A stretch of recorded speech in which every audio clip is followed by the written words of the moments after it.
Vous faites très bien de nous rejoindre sur Info D143. Dans cette production, nous vous parlons spécialement du football. La tanière des Léopards continue à enregistrer des arrivées jusqu'à ce mardi 12 novembre 2024. Une journée qui sera ponctuée par la première séance d'entraînement. La mauvaise nouvelle, c'est l'absence de Yohan Wissa qui a déclaré forfait. Restez avec nous, on revient avec beaucoup plus de détails.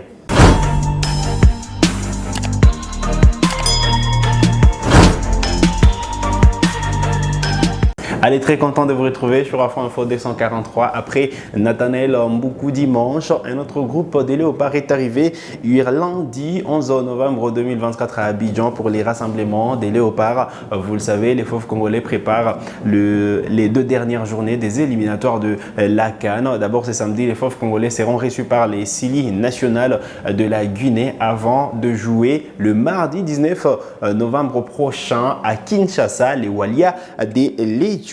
Alors, le premier groupe de joueurs est arrivé hier lundi. D'autres joueurs sont attendus tout au long de la journée de ces mardis et d'autres sont arrivés dans la soirée. Alors, sur les photos, évidemment, on a aperçu Oscar Kabouit qui a rejoint la tanière des Léopards.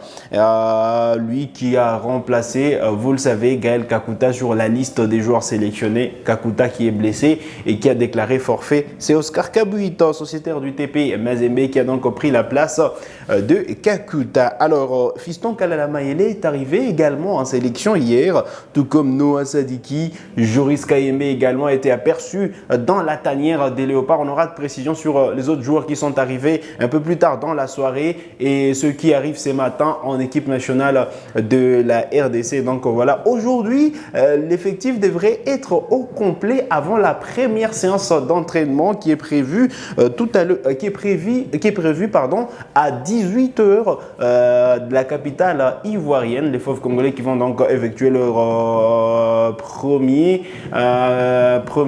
première séance d'entraînement, on va dire, sous la houlette du patron de l'encadrement technique, les sélectionneurs nationaux, Sébastien Desabre. Alors, bien des joueurs sont attendus, mais un seul va manquer à l'appel. Il s'agit de Yohan Wissa qui a déclaré forfait. Alors, la nouvelle est tombée hier dans la soirée. La direction des communications de la Fédération congolaise de football association qui l'a annoncé donc via les réseaux sociaux. Wissa qui est donc laissé au repos en raison d'une blessure. Et donc, Wissa va rester dans son club et ne va pas participer à ces deux matchs des Fauves Congolais face à la Guinée et face à l'Éthiopie.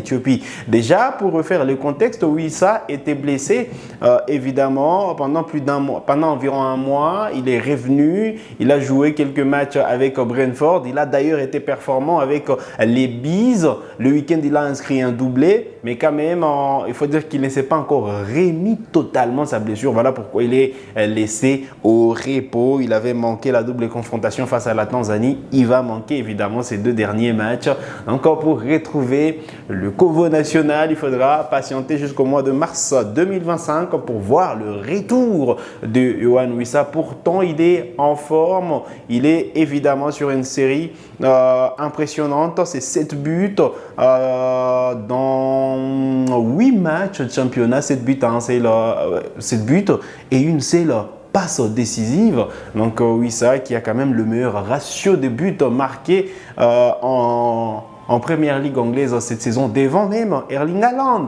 Donc voilà, les Léopards devraient profiter de la forme du moment de Wissa. Malheureusement, il ne va pas donc honorer sa sélection en raison de cette blessure qui sûrement l'éloigne de la sélection. Mais avec Brentford, il faut dire quand même qu'il va peut-être bien retrouver déjà le terrain à partir des... Il va jouer les matchs de Brentford le week-end qui viendra évidemment après la trêve internationale. Mais donc c'est pas trop grave évidemment pour Wissa. Il est juste laissé au repos avec son club. On devrait s'appuyer sur d'autres joueurs parce qu'il y a quand même des joueurs de qualité qui ont déjà fait le boulot en l'absence de Wissa. On sait que sur le couloir gauche, on devrait partir sur peut-être bien Silas Katompa ou encore Meshak Elia. Donc voilà, il y a du répondant, tout comme il y a des joueurs qui vont remplacer, qui vont combler à cette absence de Wissa. Déjà, la liste est passée de 26 à 25 parce que aucun joueur n'est annoncé pour remplacer Wissa sur la liste des joueurs sélectionnés. Donc voilà, la liste devrait revenir à 25 joueurs sélectionnés. Alors, je vous rappelle le programme. Donc voilà, les Léopards vont jouer ce samedi le premier match face au Sili National de la Guinée à l'occasion de la 5e journée des éliminatoires de la CAN. La confrontation est prévue à Abidjan, exactement au stade olympique Alassane Ouattara des Bimpe à partir des 19h JMT. Ça va être 20h de Kinshasa, 21h heure de la partie orientale de la RDC. Les Léopards qui sont déjà qualifiés pour la CAN. Possibilité pour le sélectionneur de tourner, de voir certains joueurs qui n'ont pas de temps de jeu. Évidemment, la Guinée est sûrement dans des beaux draps. En cas de défaite, les Sili National sera complètement éliminé du tournoi. Donc voilà, il faudrait éviter de perdre évidemment. En cas de victoire de la Guinée et une contre-performance de la Tanzanie, la Guinée également sera qualifiée pour la Coupe d'Afrique des Nations. Et donc voilà.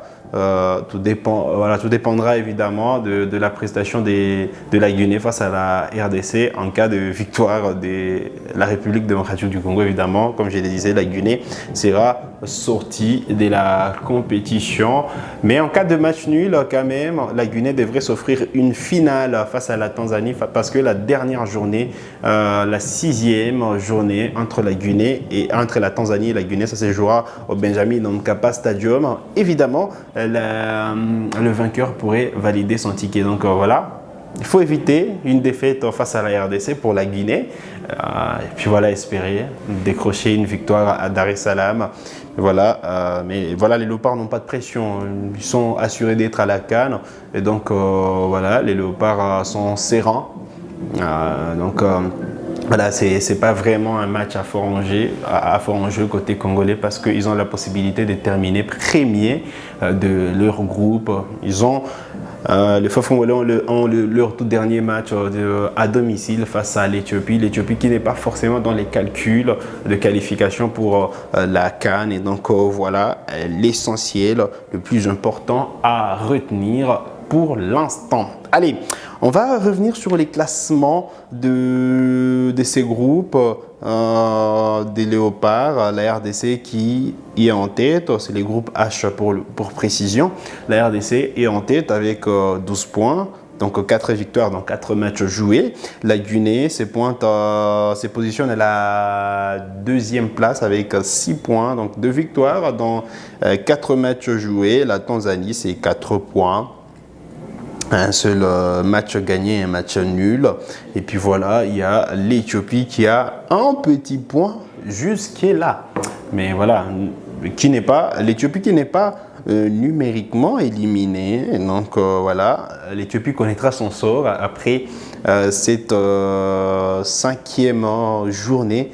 Et donc voilà, il faut forcément sortir le grand G côté Walia. Mais côté congolais, on est serein. Les Fauves congolais sont qualifiés. Il n'y a pas de pression. Certes que la Guinée est requinquée avec les retours évidemment de Serhou Guirassy. Mais voilà, côté congolais, on est serein. On n'a pas de pression. Il faudra jouer décontracter cette rencontre. Allez, vous avez des questions, laissez-les nous en commentaire. On se fera le plaisir de vous répondre. Vous êtes nouveau, nouvelle à la chaîne. Cliquez sur s'abonner, activez la cloche des notifications pour ne manquer aucune de nos prochaines publications. Likez cette vidéo si elle vous a plu et merci de nous avoir suivis.